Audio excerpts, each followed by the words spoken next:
perfect pines and a dusty road. This scene could be from the Pacific Northwest or Canada, but it's much further away than that. Yes, it's Halo. I've been wanting to do this diorama for ages, and I've finally done it. Now, this diorama has two items that are going to take some time. First, that building. Secondly, the pine trees. So I started with them. They start with a balsa wood dowel. I used a 6mm one and tapered it with a Dremel.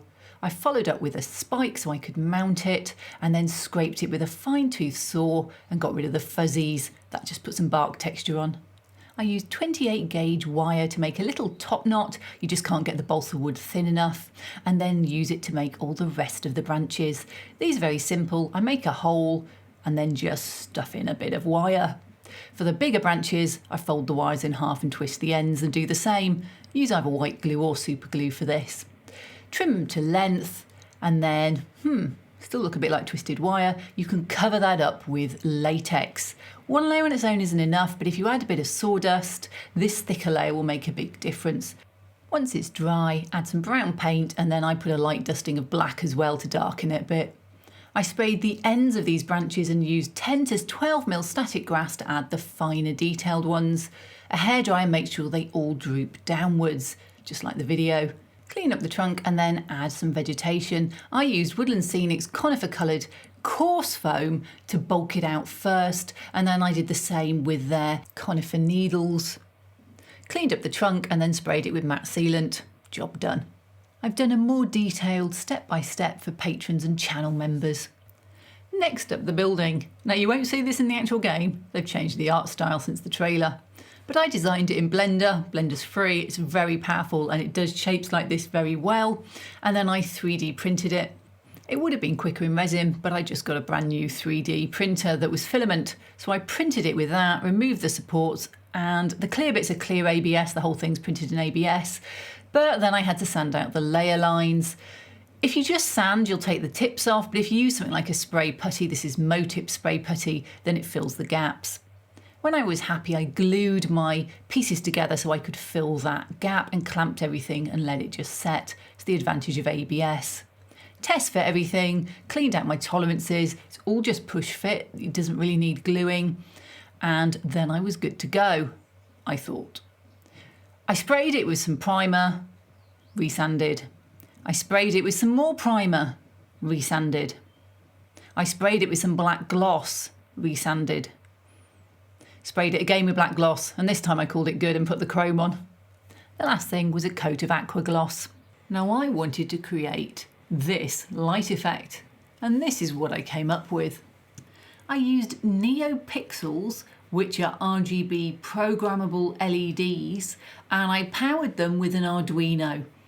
This is my first Arduino project. I am not going into any more detail on it here. If you want to know more, then check out the Adafruit website. They have a great deal of information on NeoPixels and the equivalent of Arduinos. So I ended up with a lovely blue light and a couple of LEDs.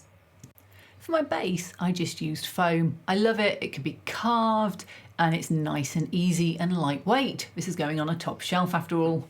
Then it was just a case of mixing up and starting with rocks. You put your rocks in first because all of the scenery beds round them. So I made my rocks with whatever plaster I had around and some Woodland Scenics moulds. The first set I tried, and I'd done a few different types of castings, but in the end I really only liked one for the look for this particular type of rock that's on the diorama. So I ended up casting for a couple of days using just the one mould that I had. I used hot glue to tack the first piece in place, and then I put loads of the rest of them in. I really hated them, so then I ripped them all off. This time I decided to use Sculptamold. It has working time, which the hot glue doesn't, and it won't melt my foam either. I slapped it all on and just started to arrange all of my larger castings. Once they're in place, I put the smaller castings on, I got the angles right, I looked at the photo so I knew what I was aiming for. I had a very happy afternoon playing at all this, and by the end of the afternoon I had covered the whole piece with Sculptamold and rocks. I used black Foamex, it's a sign plastic, to create a neat fascia that I put on the front and the sides, and I used offcuts on the back. I glued the edges with contact adhesive and then just put copious amounts, and I mean copious amounts of hot glue down the gap, and I actually turned it upside down and did it from underneath later on in the day and put more sculptor mould on. A coat of paint and it will all immediately look much better. I actually just started off with a bog standard acrylic raw umber colour, diluted a little bit so that my brush strokes don't show. There's nothing rocket science about this, it's not even the right colour, but it's just a great start. When that was dry, I mixed up a custom colour, just some artist acrylics to match the colour of the rocks in the scene. I mostly used burnt umber and a natural colour, but then I added a bit of red in and I just played around until I had something that looked perfect. And now the fun begins. I dry brushed all of the high points on my rocks with a paler version. I just added white into the main colour till it became a lot paler. You can see what a difference it makes. You just scrub it with a dry brush, and I mean a dry brush. There's hardly any paint on this brush. Just rub it over and the front half of those rocks looks so much more alive than the back half that I'm still doing. I've got 3 main sections of rock here, so I made sure they were all treated exactly the same way. Now I've used slightly different strata on this one, it just happened to be the size of the casting, but I think it fits okay. It's not quite joined up to the others. These Woodland Scenics moulds have a huge amount of detail in them, and if you add a wash, it will bring a lot more of it out. This is an isopropyl alcohol and India ink wash. If you want to know more about washes, I've done a whole video on them. Looking at the photos though, I felt my rocks were a bit dark, so I went over and did the highlight stage again. But I still wasn't happy, so I went over the whole area with an acrylic black wash. Again, I've got a video on these washes. When that dried, I still wasn't happy. There was just too much contrast between my highs and my lows. So my lights were too light and my darks were too dark. I solved that by using a thin glaze of a mid-tone. It's actually quite a light tone because that's the colour I wanted my rocks to come out. And acrylic paints do dry a little bit darker. And I just brushed that over all of my rocks. Now this next stage will tone the rocks down anyway, and that's to add a layer of tile grout over all of the ground areas. I didn't have the right colour brown, so I started with quite a reddy brown that I did have, and I added probably about 2 brown, 1 taupe, 1 beige into this, and I kept adjusting it until it came out with a colour that more or less matched my paint. When I was happy with the colour, I added in about 1/3 sand. It's just sharp sand, but it helps the glue flow later. Now you only want to put a thin layer of this on, but you want to cover everything, including all your rocks. And then when everything's covered, you use a brush to take off the excess, which is covering any rock faces where you don't want it. Now, despite the fact tile grout is actually a cement, so just water on its own will do, I'm a bit of a belt and braces girl. So I spray everything with a dilute mix of isopropyl alcohol. It's about 1/3 isopropyl alcohol and 2/3 water. And this serves one purpose really. It allows the glue to flow. Without this, the glue just struggles to get into the grout. I fill it up with a dilute mix of matte Mod Podge. This is really dilute, and even then I struggle to get it to spray through a fine spray. But when you're spraying it on, it doesn't disturb any of the tile grout, so that works really well. However, my arm soon gets tired of pumping, and I decide to move on to a dropper bottle normally quite quickly. I mixed beige and taupe tile grout together with a bit of sand for the road itself. This is quite a dented, rough path, and it's easier sometimes to do this in a couple of layers because if tile grout gets too thick, you can't get the glue to soak through. So I put down a base layer, ran my Warthog along it. This is the fun bit, and bonus, it weathers your tyres as well with the perfect colour, but it also shows you the width of the ruts. It was far too smooth still, so I used a natural sponge just to add some dents into it. I could also see the treads on the tyre track, but I think the road itself is a bit hard in the video when you look at it, that trailer, so I don't see tyre tracks per se into the mud. It's more like a solid dirt track. Then I just sprayed and glued it in the normal way. Now at this point I did actually make sure it got very damp, and the reason for that was that dampness rounds out the sharp points on the tar grout, making it look a lot more realistic. So I made sure this was really damp and there was a lot of very liquid glue on there. I let that dry, then added another fine dusting of tar grout over the top. I used a variety of implements from spoons to brushes to try and get the effect I was after. And finally I used a hairdryer on a very low setting to just blow out some of the sharper points. I repeated the isopropyl alcohol and then the glue stage from the dropper, again making it quite damp just to smooth out any sharp edges that might have crept in. Vroom vroom, I'm left with the perfect road for a warthog. At last, greenery. Well, actually this is more sludgery. I started off with Woodland Scenic's Earth Blend Fine Turf. It just adds a little bit into those gaps around the rocks, which are actually going to have vegetation on them. I followed up with a sprinkle of Green Blend Fine Turf. This is all supposed to be representing moss, but it doesn't grow on the vertical faces, so I cleaned it off there before gluing it in place with my normal sprays, isopropyl alcohol and dilute matte Mod Podge. Time to test fit the building in place. I'm not going to assemble it until right at the end, but I need to put a hole in that foam so all the electronic gubbins can sit underneath. My power gets into this on this micro USB port, so I drilled a hole in the back through the backdrop and I then hot glued it in place, sticking a little bit proud. There's another layer of backdrop foam X to come on with the back scene on. I checked everything multiple times before finally hot gluing it in place. I used a block and a spirit level to make sure it was level in all directions. And then checked it all again. You can never check too many times with electronics. I later came back and added some white glue to make sure it was all well stuck. And when that had skinned over, I put some tar grout over the top. I've still got the original mix and just used a brush to tease it out before gluing it in the normal manner. I just don't want there to be a gap at the base. Nothing says model like floating in mid-air gaps. Finally, grass. First up, a short layer of 2mm grass, and this is so easy to apply. Just paint on some grass glue and use an applicator to apply it. This is spring. I've got boxes and boxes of spring grass. It's a mix of kind of a bit more yellow in there as well, which actually works well for later in the year as a base coat. Now it's just rinse and repeat. I carried on till I'd covered everywhere, and what you will see is I'm using a brush round the rocks, but I'm also using a hoover with a pair of tights over the end, and I use that to reclaim the grass. I'm not turning this upside down and shaking it like I often do, but you can get all that grass back with a simple pair of tights. Just pick it up and put it straight back in the hopper and reuse it. You'll find an awful lot of grass comes off.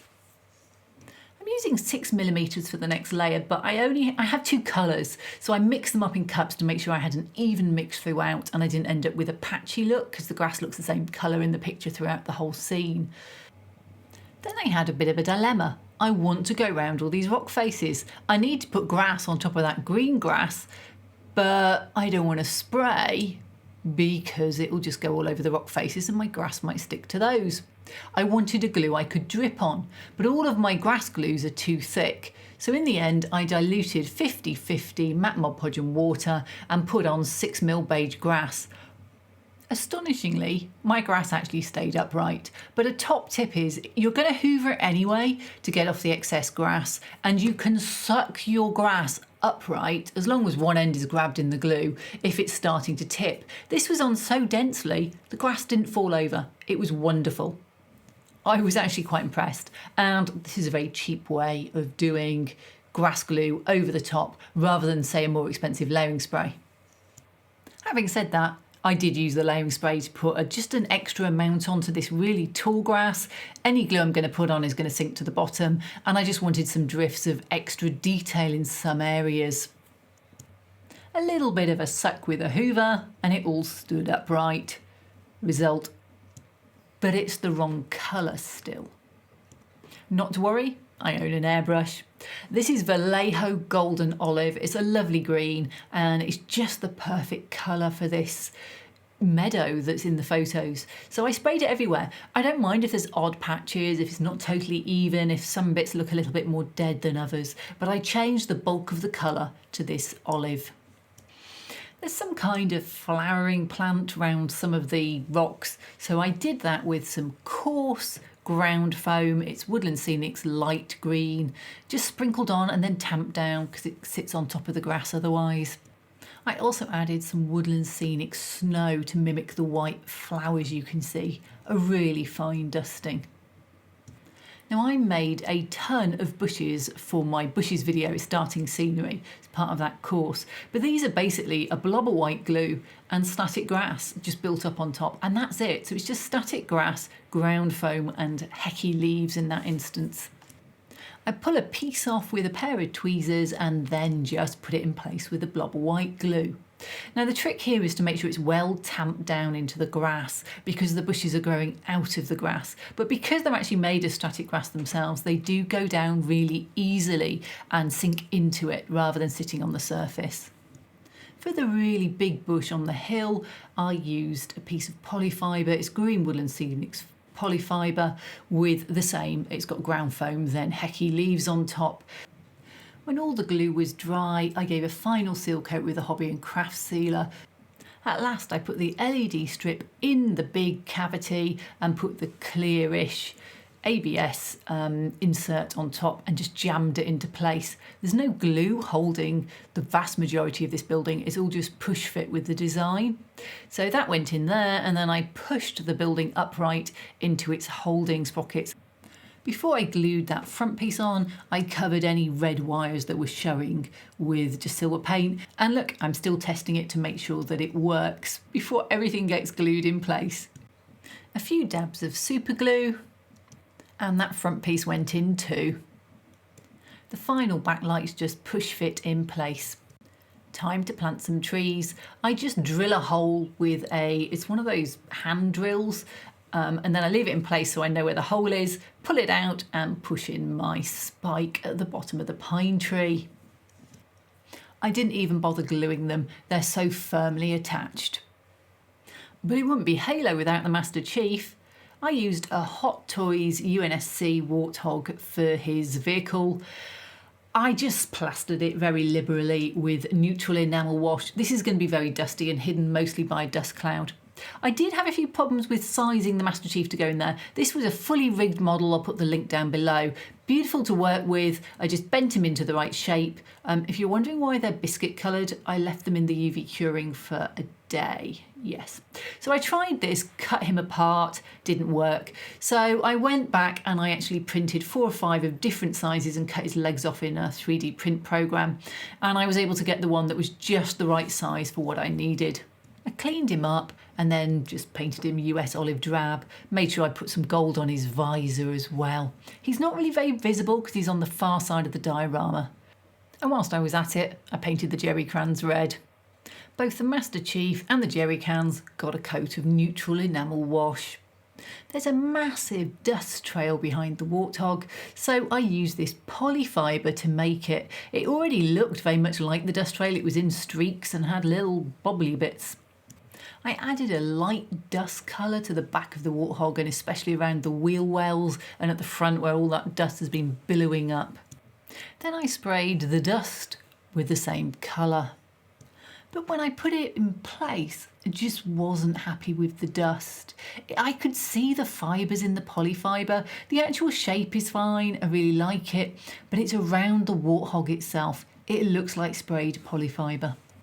I also hit a snag with this backdrop. It's a screen grab which I've done Photoshop work on to take out the building because I'm putting my own in, and it just was too low. The height of the actual plastic backdrop was fine, but when I put this in place, it just didn't work. Time to reverse and do all that again. I resprayed loads more polyfibre in pieces this time and lighter than the last time. I was finding that dust just a little too dark for a dust cloud, and I put it on and then I just played with it a bit, teased it out so it was nice and fine, and this is the result. It's not perfect, but it is definitely better than anything else I've produced, and it's my third attempt. So I'm calling it good. I cut down my backdrop, just needed trimming, mounted it, just peeled off the old one, it's double-sided sticky tape. It more or less came off all right. Putting the next one down was not as easy, but when it was down, just screwed it on the back, and I was done.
Originally wanted to do this diorama, I was going to use one of my existing Warthogs.